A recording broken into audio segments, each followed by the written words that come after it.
누가복음 17장 20절부터 25절까지 나라가 임재했다며 버림받을 것과 재림할 것을 예고합니다. 버림받은 것이 재림의 조건이 되는 거죠. 그 배경이 되는 겁니다.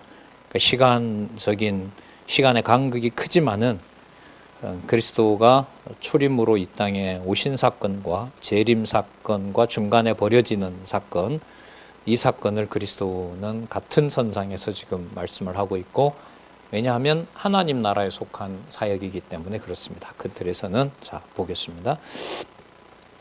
바리새인들이 하나님의 나라가 언제 임하냐고 묻습니다.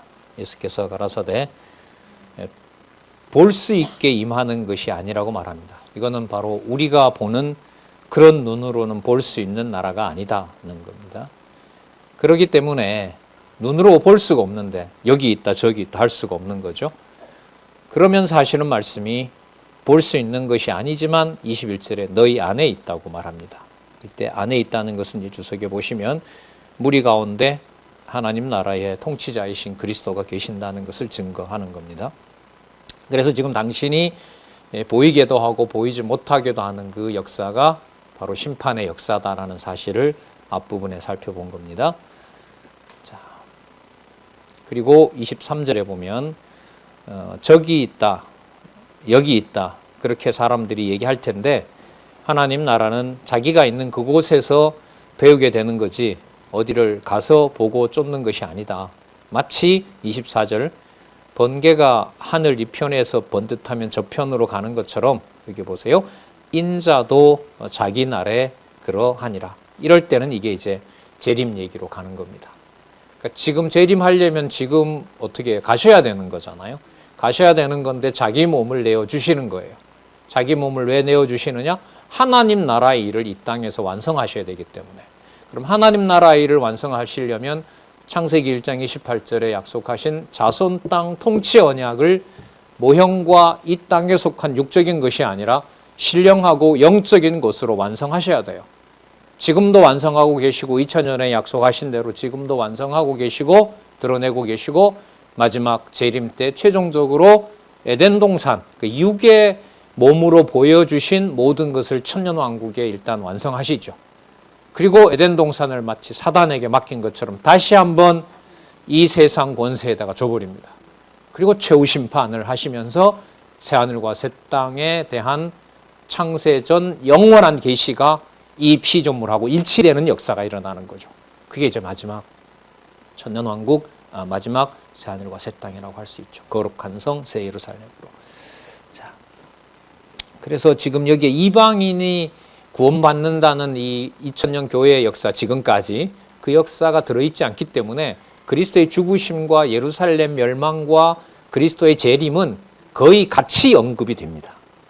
자, 그걸 그런 목적으로 기록을 했다고 봅니다.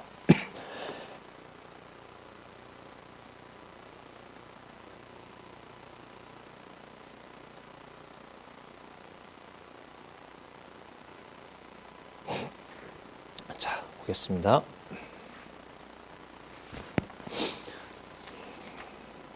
자, 25절에 나오죠. 그러나 그가 인자가 먼저 많은 고난을 받으며 이 세대에게 버림받는다. 그러니까 그리스도가 죽으시는 게요, 내가 재림한다는 증거라는 거예요. 이걸 어떻게 알 수가 있겠어요? 그러면 이게 당신을 내어주는 것이 뭐가 아니에요? 뭐 패배하거나 당하거나 이런 개념이 전혀 아닌 거예요. 이런 능력을 그리스도가 가지고 계신 것이고요. 이게 바로 영원한 생명, 하나님 나라에서 이루시는 실체적인 3대 언약이라고 할 수가 있겠죠. 자, 그럼 더 설명을 하시니까요. 따라가 보도록 그렇게 하겠습니다. 그런데 그 시대가 아까 사람들이 보고 듣는 것으로 이해할 수 없다고 했기 때문에 사람들은 그런 일이 없는 줄 알고 구약에 있던 대로 노아나 롯 시대처럼 그렇게 시집가고 장가가고 자기네들이 요구하는 나라를 이루면서 살게 되고 그게 시간이 지날수록 더 그렇게 된다는 겁니다. 이른바 국가로 보면 복지국가의 확대겠죠. 자, 그렇게 되면서 이제 하나님의 존재는 점점 이제 사라지는 겁니다. 인자의 날의 사회 상황과 주의 사항과 결과에 대해서 예고합니다. 자, 먼저 이제 예루살렘 폐망을 염두에 두시죠. 노아의 때에 된 것 같이 인자의 때에도 그러하리라. 노아가 방주 들어가던 날까지 사람들이 먹고 장가들고 시집가고요. 28절에 롯의 때에도 마찬가지라는 거죠.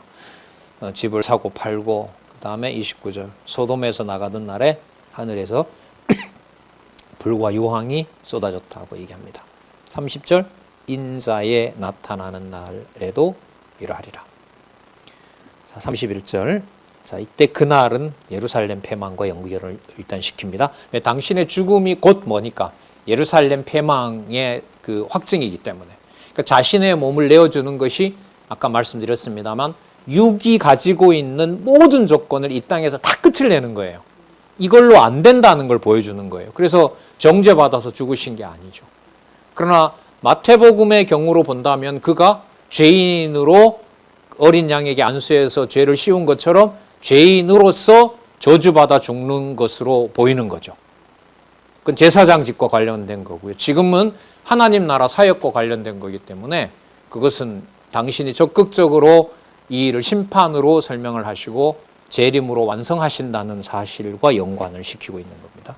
맥락이 분명히 다릅니다. 이게 31절에 보면 지붕에 있으면 내려오지 말고 집안에 있으면 그것을 가지러 내려오지 말라. 밭에 있는 자도 집으로 오지 말고 자 32절에 보면 롯의 처가 남겨놓은 걸 또 아까워하면서 돌아보다가 그가 그 손기둥이 됐지 않았느냐라는 걸 얘기를 합니다. 33절 무릇 자기 목숨을 보존하고자 하는 자는 잃을 것이요 목숨을 잃는다는 거죠. 어떻게 보면 재물을 잃는 자는 살게 된다. 그날에 말이죠. 그날에 무릇 자기 목숨을 34절 내가 너희에게 이르노니 어떤 상황이냐 하면 두 남자가 한 자리에 누워 있는데 분리시켜버리죠. 데려가지만 하나는 남겨두고 35절에 두 여자가 맷돌을 갈고 있는데 한 사람은 남겨두고 데려간다는 거죠.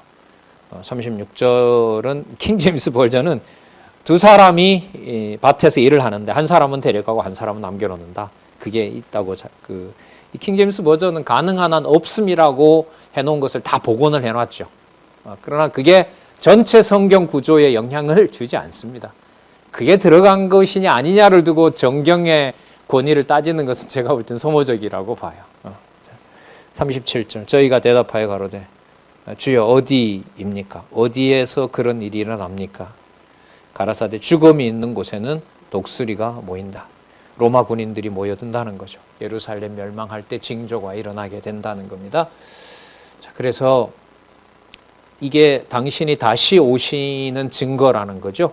이게 당신이 다시 오시는 증거이고 그날이 언제 임할런지 모르기 때문에 반드시 그날을 망각하지 말고 애써서 그날을 지키려고 하고 기다리라고 약속을 해주고 있습니다. 자, 항상 기도하고 낙망치 말아야 될 것을 저희에게 비유하여 가라사대 약속하시는 내용입니다. 그러니까 이게 낙망치 말라는 말은 낭망하는 일이 벌어지는 거죠. 보세요. 그리스도가 십자가에 죽으실 때 모든 제자들이 다 도망가잖아요. 그게 낭망한 거잖아요. 그리고 예루살렘 성전이 철저하게 멸망당하고 수십만 명의 살인을 당하는 사륙이 일어나는 현장에서 이제 끔찍한 그 장황에서 유대인들이 다 이제 사방으로 흩어지죠. 그리고 그로부터 한 50년, 60년 후가 되면 70년에 망하고요. 135년이 되면 로마가 아예 예루살렘에 한 사람도 유대인을 남기지 않고 온 유럽으로 다 흩어버리죠. 일단은. 그리고 나중에 이제 아시아 이민도 생겨나고 막 이렇게 이제 되고요. 홍콩에도 왔죠. 그래서 전 세계에 이스라엘 사람들을 흩어버리는 일들이 벌어집니다. 그게 실체적인 나라를 세우시는 것의 증명입니다. 증거입니다. 예루살렘과 온 유대와 사마리아와 땅 끝까지. 자, 예를 듭니다. 비유를 들어요. 어떤 도시에 하나님을 두려워하지 않고 사람은 무시하는 재판관이 있는데 과부가 와서 자기 원한을 풀어달라고 합니다.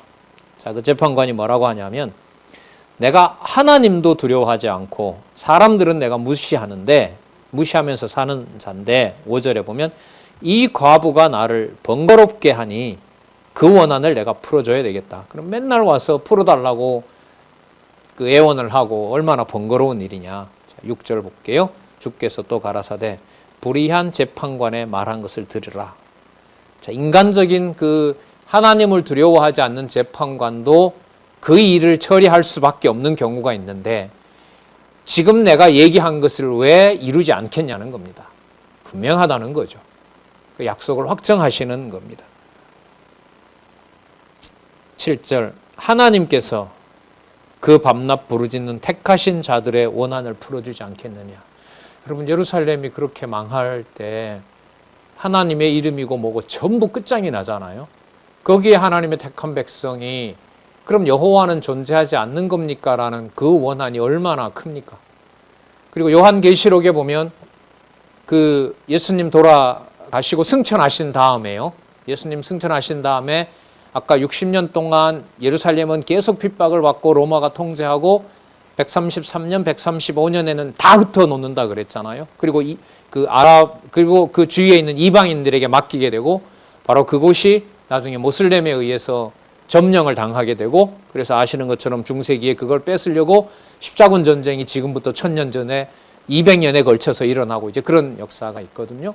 그런데 그 모든 역사 속에서 하나님의 나라와 하나님의 백성들이 하나님 살아계신 것을 얼마나 구하겠습니까?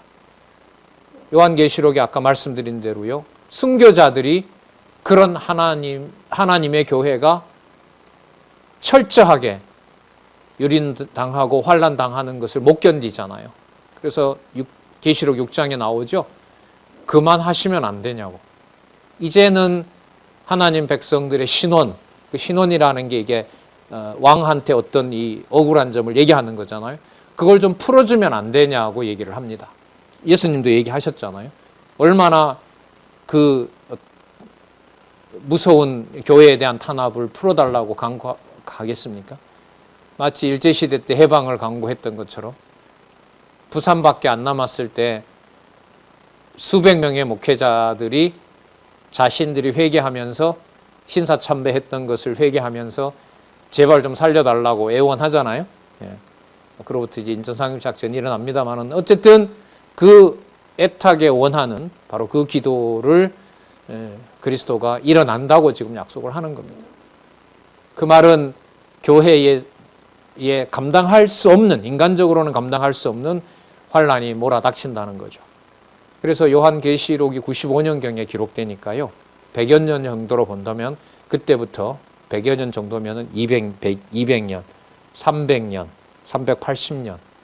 예수님의 부활 승천으로 보면 300여 년 이후. 요한계시록 완성으로 보면 205, 60년 동안 유례없는 대박해가 일어나게 되죠.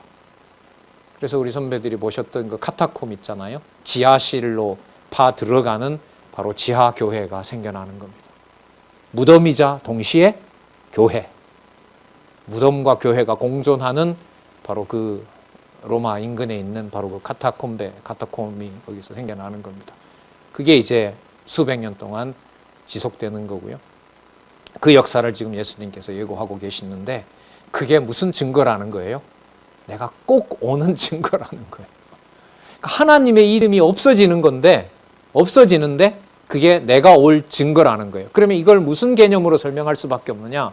재림 설명하지만 앞에 있었던 심판이라는 개념을 쓸 수밖에 없어요. 그러니까 선과 악을 갈라내는 역사가 바로 진리의 말씀을 세우는 역사와 직결되는 겁니다. 아시는 것처럼 그 다음에 기독교가 국교가 되면서 기독교의 복음이 순수하게 섭니까? 타락합니까? 엄청 타락하죠. 아예 국가 권력에다가 종교 권력을 맡겨버리니까 짐승과 음력 원세가 마음껏 활개치는 역사가 1000년 동안이나 그것도. 그리고 지금부터 500여 년 전에 종교개혁의 역사가 일어나서 150여 년 전에 이 땅에 시간으로 한 200여 년 전에 어쨌든 성경이 여기에 충남 서천에 처음으로 성경이 전해지면서 말씀 중심의 하나님의 교회가 대한민국에 서는 거죠. 자, 보겠습니다. 그걸 좀 길게 얘기를 하세요. 그 비유를 통해서 그 원한을 풀어주지 않겠느냐 이렇게 얘기합니다. 저희에게 오래 참으시겠느냐. 8절 내가 너희에게 이르노니 속히 그 원한을 풀어주리라. 근데 이 속히가 누구 기준이에요? 하나님 기준이죠. 이방인의 구원을 빼면은 예수님 죽음과 예루살렘 멸망과 재림은 같은 시간이에요. 근데 이방인의 때가 지금 2000년의 기독교 역사를 계속해서 지금 하나님이 섭리해 가시는 거죠. 로마서에 보면 그 답이 나오죠. 이방이 잘나서 그래요? 아니죠. 절대로 아니에요. 하나님의 긍휼하심이 이사야서에서부터 말라기까지 약속되어 있는 바로 그 약속을 이루고 계신 거죠. 그런데 그 성경 권위의 확정이 이방인에 속하는 동쪽의 끝, 일본은 섬나라니까요.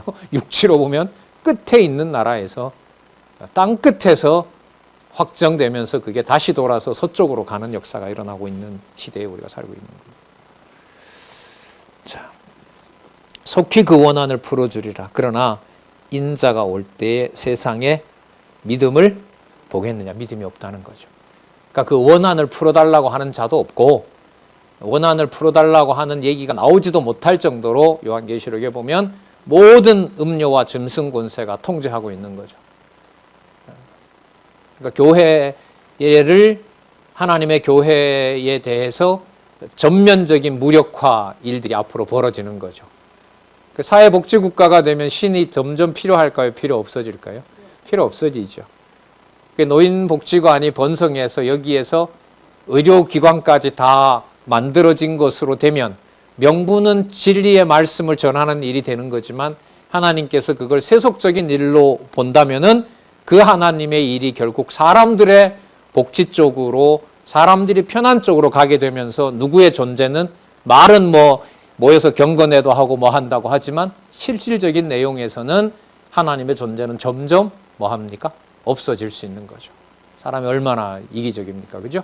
자, 그렇게 놓고 본다면. 그걸 이제 저희들은 어쨌든 하나님께서 그 진리를 끊어버리지 말고 보존시켜 주기를 이제 애타게 간구하는 거죠. 하나님 정하신 뜻대로 모든 걸 해가시리라고 여러분도 알고 계시고. 자, 믿음을 보겠느냐 하시니라. 자, 그 다음에 보면 믿음이 없는 자가 없다고 해서 없다고 또 말할 수도 없다는 거예요. 반드시 남겨놓는 자가 있다는 거죠. 자, 그래서 양쪽 가로 2번. 누가 있다는 거예요? 하나님 나라 백성이 있다는 거죠. 그런 상황에서 누가 남습니까? 남아 있다. 이게 나오잖아요. 하나, 둘, 셋, 넷, 다섯. 무려 6가지나. 이렇게 상세하게 하나님 말씀을 지키는 자가 이 사이에 있다는 거죠. 눈으로 볼 때는 아까 예수님이 약속하신 대로 믿음을 누가 가지고 있는 자, 누가 믿음을 지키겠느냐고 할 정도로 그 믿음을 가진 자가 없는 것처럼 보이지만 그 사이에 대환란을 겪으면서 그리스도 재림을 보는 자들이 있으니까요. 맞죠? 지상에서 그 순교한 자들과 그리스도가 오실 때 그 짐승과 음료 권세의 그 바벨론 세력에 영적인 그 바벨론 세력에게 굴하지 않고 그게 지하교회 방식이든 점점 더 색출하겠죠. 스마트폰만 가지고 있으면 자기가 어디에 있는지 위치 추적이 지금도 되는데 고도로 발전한 AI 시대가 되면 땅굴 몇백 메다에 숨어 있는다고 드러나지 않겠습니까? 그러니까 목숨을 내놓지 않으면 진리를 지킬 수 없는 그 환란 시기가 극심할 때 그리스도가 재림하신다고 약속하고 계시거든요. 그러니까 이 방법이 그리스도가 말씀하시면서도 이게 그리스도가 막 즐겁게 그렇게 얘기하시는 게 아니에요. 왜냐하면 이 일이 자기가 계획해서 하는 일이 아니라 누가 정한 일이기 때문에 그리스도가 보실 때 아버지가 정해놓은 일이기 때문에 이걸 막 즐거워서 내가 다 멸하고 이런 게 아니에요. 이 전체 분위기가. 신중하게 하지만 자신이 하나님 나라의 권세를 하나님이 자기에게 맡겼기 때문에 그 정해진 일을 아주 엄격하고 분명하게 알려줄 수밖에 없는 거죠. 자, 볼게요. 나라의 백성이 누군지 알려줍니다. 기도의 비유로 세리처럼 낮추는 자가 높아진다고 알려줍니다. 자기를 의롭다고 믿고 다른 사람을 멸시하는 자들에게 비유를 듭니다.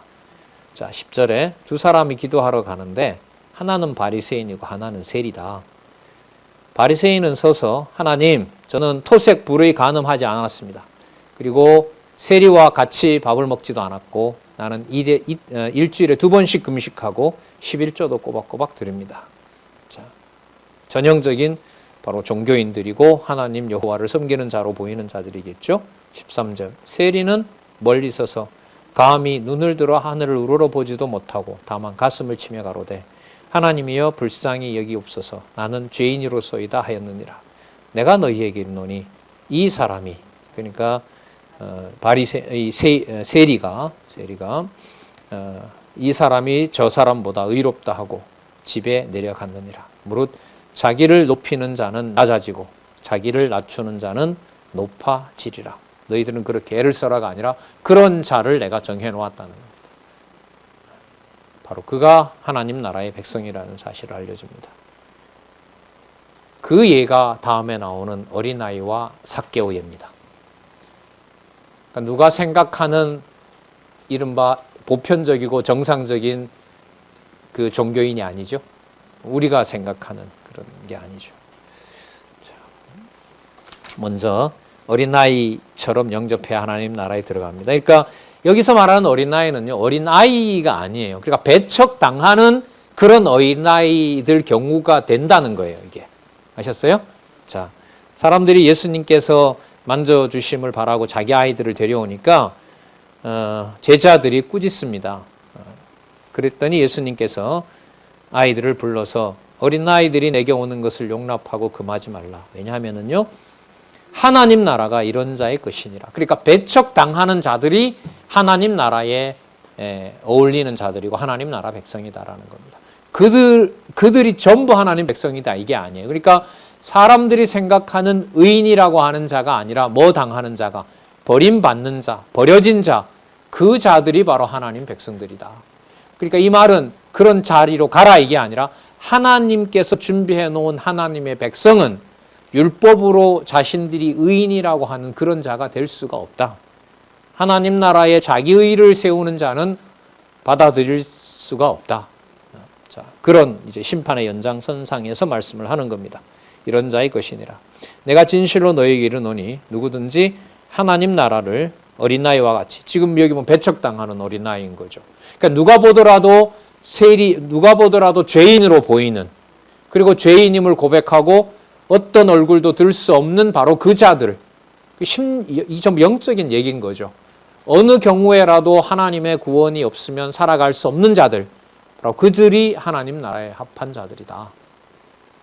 그러면 이게 앞으로 진행될 역사에 대한 예언이라는 것이 거짓 권력은 어떻게 되는 거겠습니까? 점점 커지고, 그리고 볼품도 없고 하는 짓은 죄인에 해당되고, 이런 자들이 하나님 나라의 재림을 준비한다는 거죠. 그러니까 이게 무엇을 바탕으로 하냐면 자신의 육신을 전적으로 다 어떤 것도 건질 수 없고 목숨까지 던져버려야 되는 일과 관계되는 거예요. 누가요? 준비되어 있는, 재림 때까지 준비되어 있는 하나님의 백성들이. 그러면 재물이 필요 없느냐? 그게 아니죠. 재물은 이미 얘기했어요. 앞부분에. 불의한 재물로 천국의 영원한 처소에 가는 것을 사귀는 자도 있어요. 그러니까 그게 그 재물을 자기 것으로 바리새인들처럼 쓰는 것이 아니라 무엇을 위해서 그리스도의 몸을 던지듯이 다 던진다는 거죠. 영원한 처소를 준비하는데 쓰게 한다는 얘기예요. 이게 약속인 거죠. 그게 여러분 지금 장안중앙교회 역사이기도 하고요. 우리는 그게 진리를 위해서 하나님께서 어느 정도 번거로움과 시련과 어떤 그런 좀 괴로움과 이런 것들을 통해서 진리로 돌려놓기를 원하고, 그 규모가 작더라도 진리의 말씀이 지켜지기를 소원하는 거죠. 어떤 경우에 누구에게 그렇게 할지는 그건 우리 소관은 아니죠. 그러나 전체로 모였을 때 진리의 말씀을 따라가면서 하나님 나라에 합한 것, 그리스도가 기뻐하는 것, 그리스도의 몸은 비록 맡겨져서 다 지켜지고 죽으셨지만 진리의 말씀이 영원히 서는 바로 그 나라, 그 교회를 우리들이 간구하고 있는 겁니다. 좀 보겠습니다. 거기 누구든지 하나님 나라를 어린 나이와 같이 받들지 아니하는 자는 결탄코 들어가지 못하리라 하시니라. 그런데 그 나라는 인간들의 어떤 계산으로 되는 것이 아니다라는 것. 어떤 행위로도 되지 않는다. 그래서 여기 그 어떤 관원이 와서 율법 다 지켰다고 하니까 재물을 건들죠, 여기서도. 그래? 그러면 가지고 있는 거 다 팔아서 그게 불의한 재물이니까 그걸 의로 써라 그러면, 그런데 이제 그 자는 그걸 주저하게 되는 거죠. 그러니까 비유로 보면 세상 염려와 재리가 하나님 나라를 압도해 버리는 겁니다. 그게 세 번째 씨 뿌리는 비유잖아요. 그걸 예수님께서 직접 적용하셨다고 볼 수가 있죠. 그리고 다른 모든 경우도 마찬가지고요. 어떤 관원이 영생은 행위가 아닌 하나님 능력으로 얻게 됨을 그래서 이제 알려줍니다. 그러니까 아까 배척당하는 자들이 바로 하나님 나라의 백성일 수가 있고, 그러니까 자기를 의인이라고 하는 자가 아니라, 그리고 그 구분은 그리스도가 하시는 거고요. 또한 하늘에 속한 영생은 따라서 오직 하나님의 능력으로만 된다는 것을 알려주는 겁니다. 그런데 그 과정이 남들로부터 인정받고 호응을 얻고 하는 방식이 아니다라는 거죠. 당신이 오실 때까지 진행되는 과정은. 그러니까 믿음을 어떤 시대에 어떤 방법으로 허락하고 주신다는 것은, 또 그 진리의 말씀을 그대로 따라가게 한다는 역사는 전체 인류 역사로 봤을 때 진짜 이 땅에 천국이 임한 시간 같아요. 말씀운동 40년 역사 속에 아까도 우리가 평균적으로 거의 매일, 지금은 더 하죠. 지금 3,500개의 강의가 있는 상황이기 때문에 어느 날도 진리의 말씀을 공급하지 않는 날이 없는 경우로 보면, 창세기부터 계시록까지 살았고 운동력 있는 말씀을 확증해 주시고 그걸 계속 볼 수 있도록 만나가 내리는 상황보다 더 풍성하게 준비되어 있는 경우로 보면, 그걸 또 많은 분들이 같이 공부하는 시대에 살게 한 걸로 보면 솔로몬의 영화로웠던 시대가 결코 부럽지 않는 시간이라고 할 수 있죠. 유럽 선진국에 이런 걸 허락하진 않았거든요. 국가가 안정되고, 유럽도 종교개혁 이후에 30년 전쟁, 100년 전쟁, 장미 전쟁, 200, 300년 동안 끊일 날이 없었어요. 그리고 안정되는가 싶었더니 세계대전 일어나잖아요.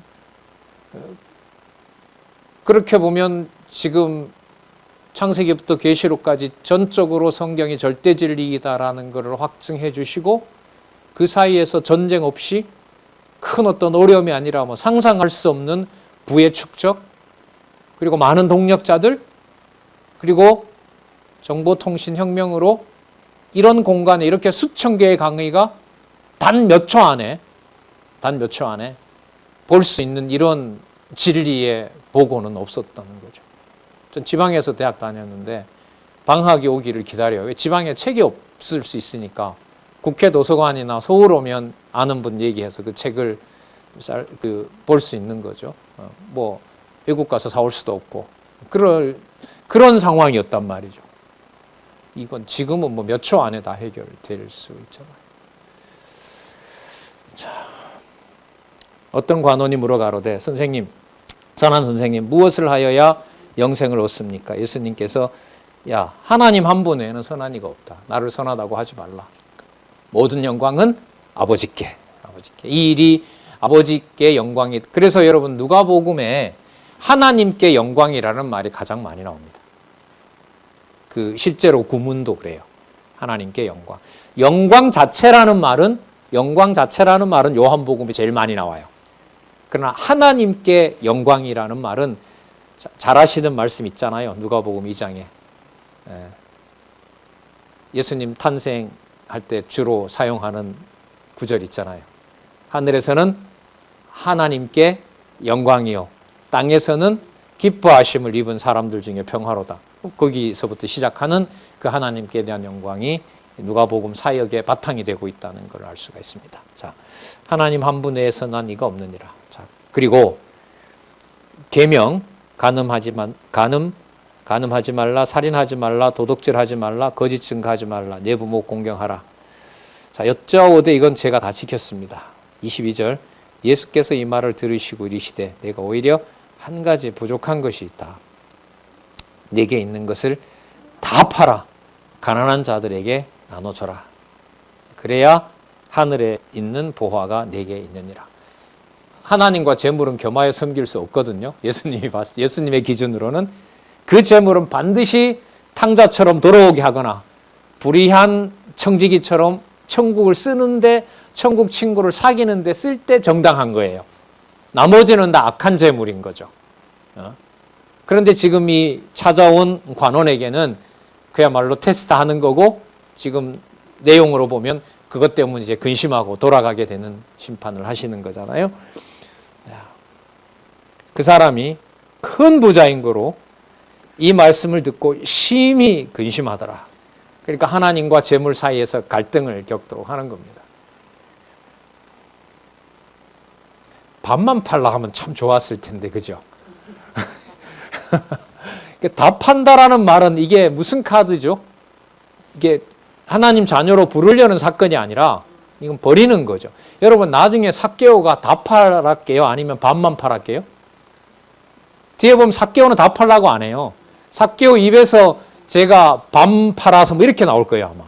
전부가 아니에요. 제가 이거 보면서 좀 웃었는데 이게 하나님의 주권인 거죠. 하나님 나라의 백성을 그 죄인이라고 해서 다 선택하는 것도 아니죠, 물론. 네.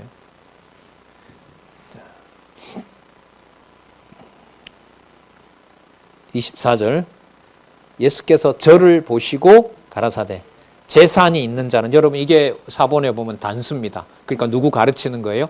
그 부자 가르치는 거예요. 아셨어요? 재산이 있는 바로 그 자는 하나님 나라에 들어가기가 얼마나 어려운지 못 들어간다는 거죠. 자, 약대가 바늘기로 들어가는 것이, 자, 부자가, 이때 부자는 복수예요. 사본에 보면. 이건 이제 그 사건의 사례를 부자를 부를 더 좋아하는 그 부자들이 하나님 나라에 들어가는 것보다 쉽다라는 걸로 얘기를 하는 거예요. 그러니까 아까 그 자는 재물이 많아서 근심하여 갔고, 그리고 재물을 좋아하는 부자들일 경우에는 약대가 바늘기로 들어가는 것이 오히려 쉽다. 그러니까 뭐하다? 거의 불가능하다. 그러니까 예수님 제자들의 질문이 나오잖아요. 그럼 누가 그런 걸 합니까? 저들도 못하는 건데.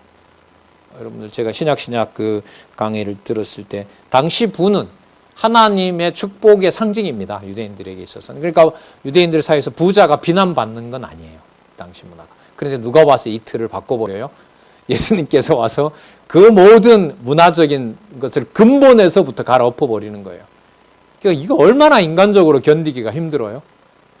그러니까 신의 이름으로 정당화되던 부가 그게 하나님 나라에 저주받은 것이고 하나님이 버린 것이다라고 하니까 이걸 인간적으로도 견딜 수가 없는 겁니다. 네.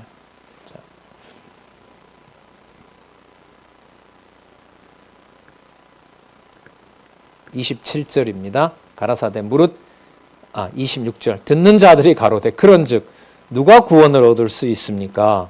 27절 무릇 사람이 할 수 없는 것은 그것을 하나님은 하실 수 있느니라. 그러니까 이 일이 누구 일이다? 하나님 일이라는 거죠. 베드로가 여짜오되 보옵소서 우리가 우리 것을 다 버리고 주를 쫓았나이다. 29절에 보면 이르시되 내가 진실로 너희에게 이르노니 하나님의 나라를 위하여 집이나 아내나 형제나 부모나 자녀를 버리는 자는, 이게 혈육관계를 종결시킨 겁니다.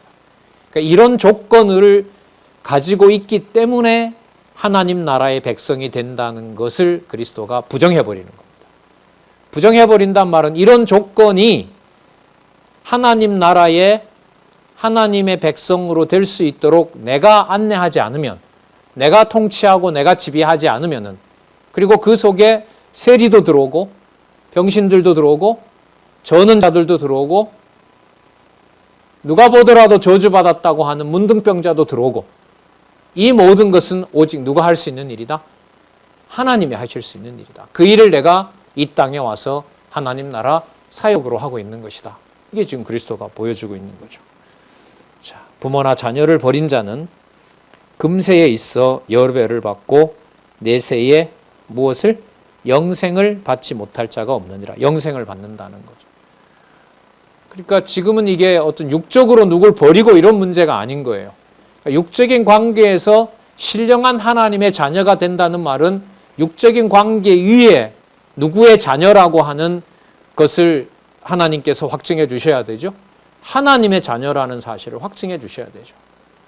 그러니까 그걸 하나님께서 하나님 자녀로 삼았는데 계속해서 육적인 기준으로 그 사람을 평가하고 자녀를 생각하고 자기의 어떤 부모 권리가 있는 것처럼 생각하는 것은 예수님의 이 비판을 같이 받고 있는 거죠. 이게 여러분 지금으로 봤을 때 이러한 말씀을 하나님 중심으로 관절과 골수에 또 듣고 깨닫는 것으로 하지 않으면 그게 가능하다는 거예요? 불가능하다는 거예요? 불가능하다는 게 현재 저희들의 확신이고 진단인 거죠. 왜냐하면 유럽 교회가 오직 성경을 가지고 각 개인의 의사를 존중하는 개인주의를 보호하는 것을 기독교의 진리로 해보려고 했으나 그게 어느 부분은 되지만 어느 부분은 안 되거든요. 왜? 진리를 그 순서대로 하나님 말씀으로 가르치지 않았기 때문에. 어떨 때는 개인적으로 가정이 중요하다고 했다가 교회로 들어오면 가정교회에 일어나는 고난은 교회가 승인해야 된다는 걸로 법을 만들어 버린단 말이죠. 그리고 각 가정이 또 말씀을 모르기 때문에 다 각자 좋은 대로 하나님의 영이 임한다고 해버리면 더 큰 혼란이 야기되는 겁니다. 우리 돌아가신 장로님하고 지금 이 저자가 아프리카에 가서 본 상황을 그때 여러분들도 들으셨잖아요. 뭐 하다가 그냥 어떤 술 먹고 놀다가 뭔가 임하면은 머리에다 손 얹고 주의 성령이 임했기 때문에 내가 주의 목자다라고 그렇게끔 수백 명이 개종하는 웃지 못할 일이 벌어지는 겁니다. 우리나라도 오순절 바람이 그렇게 불었죠, 사실. 그래서 목사님을 통해서 목회자를 통해서 진리가 전달되는 것보다 그런 신접한 일들이 오히려 더 큰 능력이 되는, 무지하니까 그런 거죠. 깨닫게 하지 않으니까. 자, 우리 역사도 그런 교회 역사가 있죠. 영생을 받지 못할 자가 없느니라.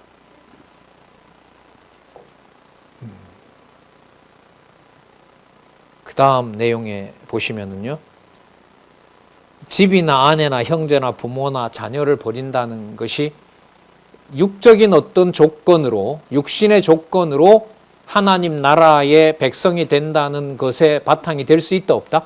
없다. 그러면 여러분 제자들을 불렀잖아요.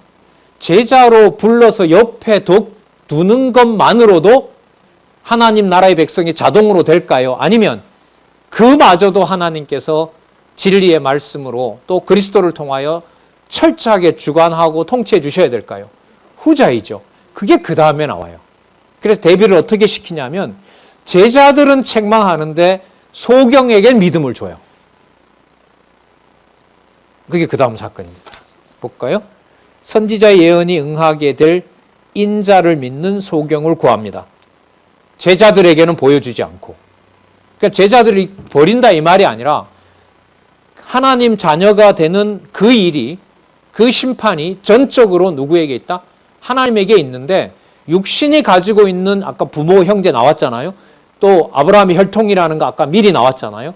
또 가지고 있는 부를 가지고 하나님보다 더 좋아하는 경우도 드러냈잖아요. 그러니까 하나님 나라와 세상의 것이 전혀 어울릴 수 없다는 걸 지금 예수님이 다 드러내버렸어요. 출생부터 시작해서 현재 가지고 있는 것까지. 그러니까 제자들이 그걸 누가 합니까? 그럼 누가 천국 갈 수 있습니까? 그러니까 하나님이 하지. 자, 볼까요? 예수께서 12제자를 데리시고 말씀하십니다. 보라, 우리가 예루살렘에 올라가는데 선지자들로 기록된 모든 것이 인자에게 일어나야 된다. 여러분, 이게 보세요. 아까 부모 형제를 예수님이 다 버려야 된다 그랬잖아요. 그럼 예수님이 지금 이 말씀을 당신의 죽음과 연관시킨다는 말은 그 일을 누가 하신다는 거예요? 당신이 하신다는 거죠. 그러니까 당신이 전 유대인들로부터 뭐 하는 거죠? 완전히 버림받는다는 거예요. 그 버림받는 것이므로 내가 누구의 아들이라, 하나님의 아들이라는 사실을 증명하고 하나님의 자녀들은 그 일이 따르게 된다, 이걸 약속하고 있는 거죠. 그리고 그 믿음을 내가 주관하지 않으면 어느 누구도 내가 다시 올 때 그 이름을 부를 자가 없다. 그러나 없다고 하지 마라. 내가 남겨놓았다.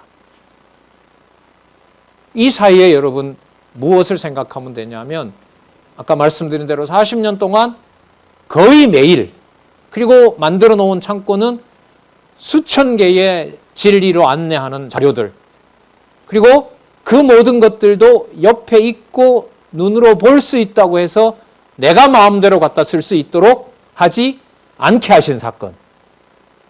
그러나 진리의 말씀이 누구에게라도 들리면 그가 얼만큼 들었느냐와 분량과 상관없이 누구의 자녀임을 확증해줘요? 하나님의 자녀임을 확증해주죠. 그러니까 이런 틀로 가정교회에서부터 교회관을 우리가 정립하지 못했다고 저는 생각을 하는 거죠. 그냥 교회 생활의 일부 중에 말씀 등심으로 듣고 우리에게 참 좋구나라는 선에서의 기쁨이었지, 하나님의 심판을 하나님이 해가신다는 것에 엄격한 역사에 대한 감은 없었던 거죠. 이건 이렇게 고민하면서 또 생각하면서 따라가지 않으면은 이걸 알 수가 없어요. 그냥 단지 한국교회가 외적으로 부패했구나, 그건 창안중앙교회도 마찬가지다. 돈 문제로 휩싸였으니까. 그런 진단밖에 못하는 거예요. 그게 근데 기록 목적은 아니거든요. 누구의 살아계신 존재를 확증해 주는 거예요.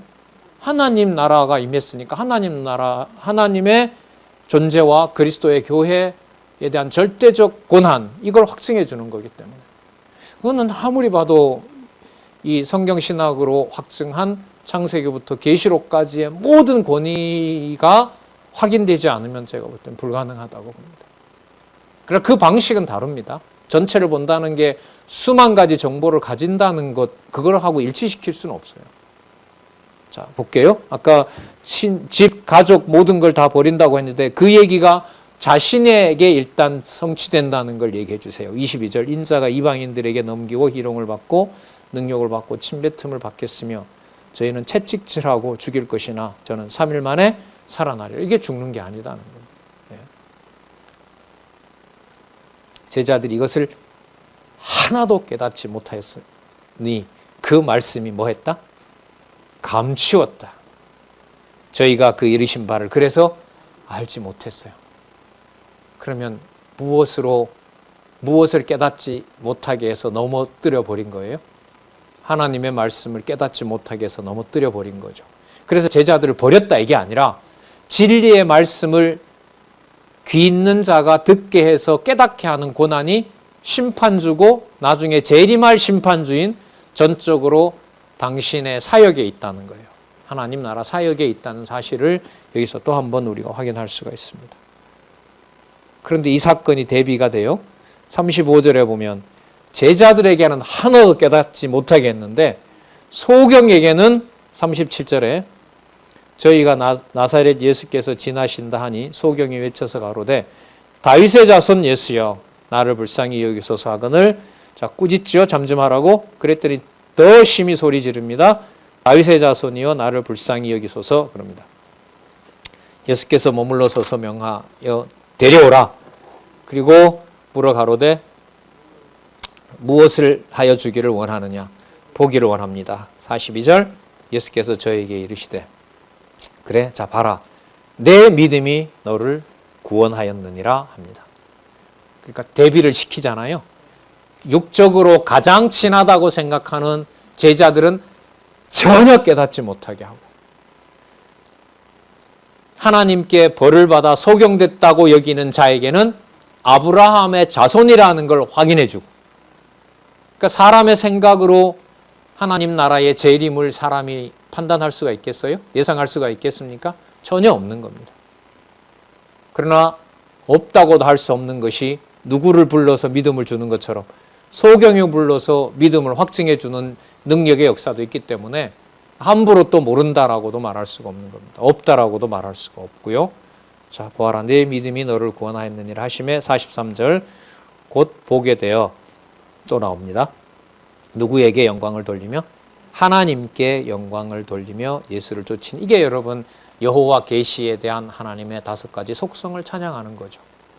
그러면 하나님의 5대 속성을 찬양한다는 것이 기억나게 하고 여호와를 경외하게 한다는 것이 지금 이 과정으로 보면 제자들이 생각하는 육적인 관계를 뭐 해야 반드시 없애야 가능한 거예요. 이게 이 논리로 보면.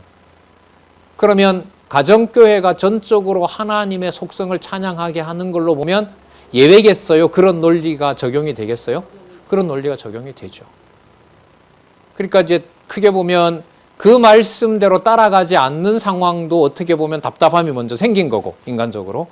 그리고 그 내용들이 혈육으로 보면 내가 다 파악하고 있고 내가 알고 있는 것처럼 보이지만 각자 다 그렇게 여기다 보니까 교회라는 이름으로 모였지만 여호와의 속성을, 여호와의 능력을 함께 찬양한다는 것은 두 번째 더 불가능해져 버리는 상황인 거죠.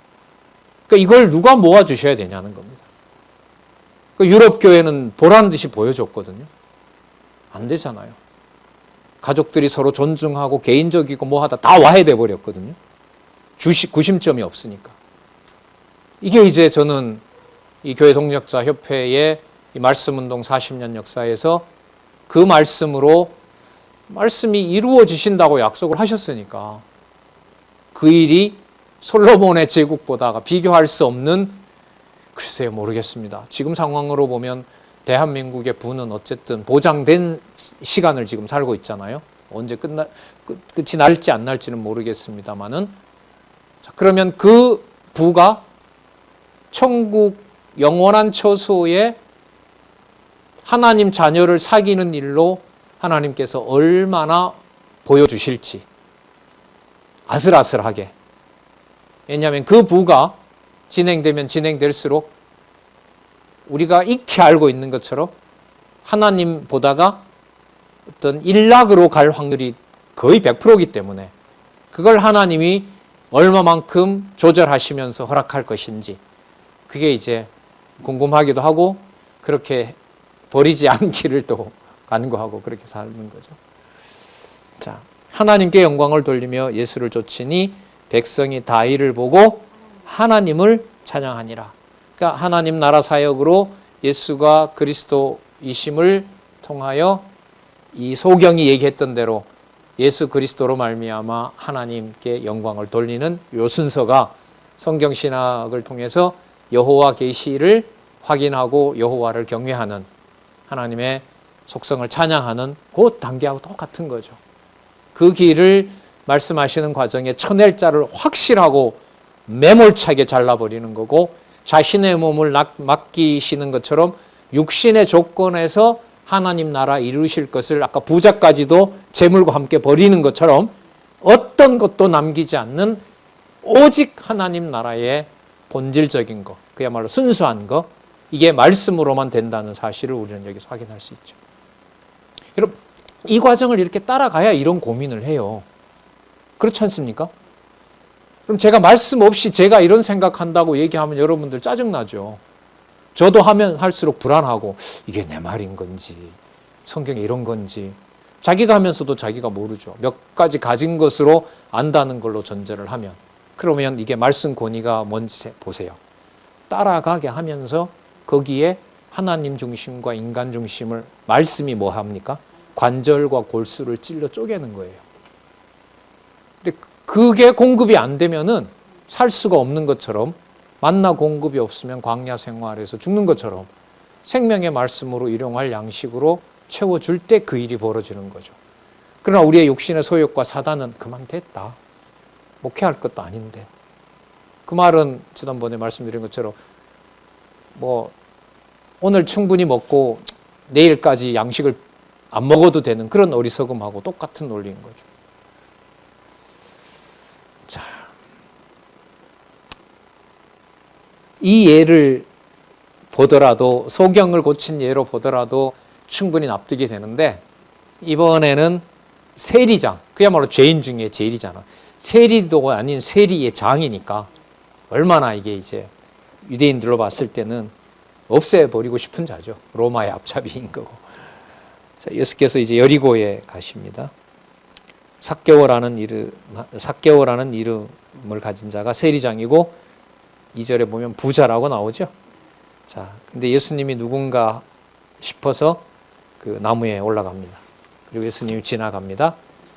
그런데 예수님이 우러러보죠. 아까 소경을 예수님이 데려오라고 한 것처럼 이 경우도 예수님이 먼저 알아봐요. 보시고 가로되 삭개오야 빨리 내려와라. 내가 오늘 너 집에 머물겠다라고 합니다. 급히 내려와 즐거워하고 영접합니다. 사람들이 보고 수군거리죠. 죄인의 집에 유하러 간다. 말도 안 된다 이건. 저러면서 저게 하나님 아들이라 그런다. 이거는 도저히 있을 수가 없는 일이다. 그러니까 이게 예수님 말씀하신 게 맞아요. 이게 하시는 사역이 사람들에게 호응받는 것이 아니라 일을 하면 할수록 더 무리를 일으키고 배척받는 거죠. 왜냐면 아까 예수님이 뭐라 그랬어요? 백성들로부터 버림받는다고 했잖아요. 그 일이 하나님 나라 일이라는 거죠. 이 일의 바탕이 오늘 시작했던 진리의 말씀이 선포되면서 뭐가 일어나요? 하나님의 사람과 하나님의 사람이 아닌 경우가 쫙쫙 갈라지는 거예요. 그 진리의 말씀이 여러분들과 저를 주관해 가면 하나님 중심과 사람 중심이 뭔가를 말로 할 수 없는 세계까지 다 구분을 해요. 어떨 때는 참 괴롭고 보기 싫을 때도 있고 이쯤 했으면 좋을 때도 있고 그런 심경으로 여러분들과 제 생각을 이제 쪼개서 벌려놓는데 이 말씀을 따라가지 않으면 그런 하나님의 능력을 아픔과 기쁨이 교차하는 그런 걸 알 리가 없죠. 그러니까 그렇게 따라가지 않으면 어떻게 공부하는지 그 사람 마음도 몰라요. 그러니까 따라가는 과정에 요즘 나 어디 읽고 있는데 공부하는데 참 좋아. 그런데 좀 생각은 좀 그래. 그 말이 뭔 말인지 알잖아요. 뭐 하니까? 같이 기록한 말씀을 따라가니까 아는 거죠. 듣는 것과 그렇게 따라가는 것은 차이가 많습니다. 자, 삭개오가 서서 주께 여짜오되 주여 보시옵소서 내 소유에 다라고 해야죠. 전 이게 불만인 거죠. 아까는 부자 보고 다 내라고 했으니까. 저는 제가 베드로였다면 이거 잠시만요. 잠깐만 삭개오. 안 돼 그거 다 팔아 이렇게 했을 것 같아요. 마음대로예요. 하나님 마음대로예요. 그럼 나머지 그러면은 반은 삭개오가 자기 멋대로 그럼 썼다는 말인가요? 그거는 우리 상상이죠. 웃었어요. 이거 보면서. 소유의 절반을 가난한 자들에게 주겠사오며 만일 네 것을 토색한 일이 있으면 4배나 갚겠나이다. 아 여기 쓰려고 그런가 보네요. 우스갯소리입니다. 자, 예수께서 이르시되 오늘 구원이 이 집에 가정교회를 세워버려요. 예수님 한마디가. 삭개오 너뿐만 아니라 너가 거둔 세금으로 호의호식하고 다른 사람들이 봤을 때는 민족의 반역자라고 여기는 너희 집에 구원이 임했다라고 선언해버려요. 이걸 누가 말려요. 그러니까 여러분 가정교회가 비교가 되어서 이렇다 저렇다라는 말을 그리스도가 머리 되신 경우를 생각하면 함부로 입을 놀릴 수 있다 없다. 그렇다면 주의 몸된 교회 하나님의 교회가 함께하는 많은 지체들이 살아가고 각자 일을 하게 하는 일에서 제도를 가지고 당신 뭐하라 하는 것은 비성경적인 게 맞죠. 교회의 근본을 건드는 거기 때문에. 이것도 좀 놀랍네요. 그죠? 구원이 너에게 이루어진 일이 아니라 이런 말씀 안 하시잖아요. 아까 소경 고쳐주고 문둥병 고쳐줬을 때 너가 구원받았다 하지 너 집에 구원받았다 이렇게 말 안 했거든요. 그 세트로 보면 전체가 이게 불의한 집이잖아요. 삭개오부터 시작해서 그 재물로 아까 말씀드린 것처럼 잘 먹고 잘 살고 있고 부자가 칭송받는 건 타고는 부자 아까 찾아온 관원의 부자는 그 신약 시대의 배경처럼 하나님의 복을 받았다고 해요. 사람들이 유대인들이. 그러나 삭개오와 삭개오 가족들이 잘 먹고 잘 사는 것은 칭송을 안 하죠. 나쁜 놈이고 민족의 피를 빨아서 자기가 호의하고 있다고 먹일 거 아니에요. 그런데 그 자는 돌려보내고 그리스도는 삭개오의 집을 뭐 해버려요? 구원이 이루어졌다고 하잖아요. 이걸 누가 관여하고 누가 어떻게 하냐 말이죠. 그럼 여기에 아까 이 대답이 나오는 거죠. 아까 베드로가 그랬죠. 그럼 도대체 누가 구원을 받습니까? 내가 할 일이지. 그럼 어떻게 하실 건데요? 기다려봐라. 다 손가락질하는 삭개오의 집을 내가 구원하겠다. 그게 하나님 하는 일입니까? 그래. 그 일이 마지막 날까지 내 방법으로 그렇게 정해져 있다. 그래서 유럽을 버리고 엊그제 주일날 말씀드렸죠. 오늘도 이제 좀 칼럼이나 이런 거 쓰려고 자료를 보다 왔는데 팬데믹 이후에 유럽 교회는 요즘이 투자할 아주 절호의 찬스입니다. 국가 지원이 끊어지고 관광객들이 오지 않으니까 유명 교회들, 관광지들이 다 그냥 폐기 처분이 되는 거예요. 마음대로 하세요, 마음대로 하세요. 관리가 안 되니까 밤에 들어와서 여러분 거기서 범죄 소굴이 되거든요. 그 유럽의 거지들이 얼마나 많은데요. 치안이 우리처럼 개인주의이기 때문에 통제하고 이런 걸 유럽은 거의 하질 않습니다. 웬만하면. 그러니까 이제 그걸 어떻게 해야 되는지, 과거에 유럽에 오일 쇼크가 왔을 때 많은 건물들을 영국에서부터 아랍의 석유 자본이 들어가서 샀죠. 한 3, 40년 전에. 굉장히 많이 사들였거든요. 일본이 한때 사들였고요. 지금은 한국이 기회인가? 잘 모르겠어요. 자, 어쨌든 유럽 유대인을 버리고 이방인뿐만 아니라 삭개오와 같은 집을 구원하는 사건을 보여주신 것처럼 유럽의 여러 이른바 선진국이라는 그 권위를 하나님께서 접어버리고 무신론이 탄생하게 하고 신이 죽었다는 말이 나오게 한 역사를 대한민국에서 진리의 말씀으로 살리는 역사. 우리는 그걸 지금 선교적 차원에서 말씀운동의 역사라고 우리가 알고 있죠. 지금도 어쨌든 연보해서 원하는 세계 곳곳으로 총서를 보내고자 하는 운동이 지금 현재 우리 역사이기도 하고요. 자신이 있으니까. 보내줘도 저만 하더라도 어느 누가 왔을 때 복음을 전하라고 함께 권하고 싶은 동역자들이 수십 명은 있으니까. 신학교도 아닌데. 이 정도 준비면 완벽한 거죠. 이런 일은 없었거든요. 유럽은 가면 신학교에 정식으로 등록해서 거기에서 제도권을, 교육을 받는 것만 인정하고 거기에 있지. 지금 우리처럼 뭐 그런 제도권에 있지도 않는데 말씀을 전할 수 있는 수십 명, 적어도 100여 명 이상, 우리 접속수로 보면 166명인가요? 장안중앙교회까지 합하면 중복된 인원도 있겠지만 200여 명, 늘 공부하시는 분들, 이런 풍요로운 층이 두터운 진리의 말씀을 함께하는 시대, 글쎄요, 앞으로 더 늘어나면 좋겠지만 불안할 정도로 이 시대는 이러다가 끝나나?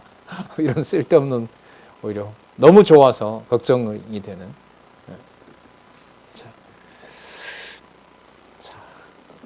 오늘 구원이 이 집에 이르렀으니 이 사람도, 여기 답이 나오네요, 아브라함의 자손이. 아니죠. 이 인간은 유대인들이 왔을 때 너는 적어도 아니야. 너는 적어도 아브라함의 자손이 아니야. 참 유대인들 진짜 화 많이 나겠네요. 그죠? 도저히 견디지 못할 것 같아요. 그러니까 이게 보면 예수님을 죽이지 않으면 안 되도록 자신이 뭐라고. 10절입니다. 인자가 온 것은 잃어버린, 더 넣어볼까요? 잃어버린 아브라함의 자손을 찾아 구원하려고 온 거네요.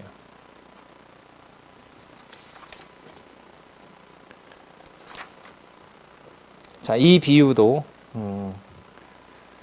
좀 진짜 충격적이죠.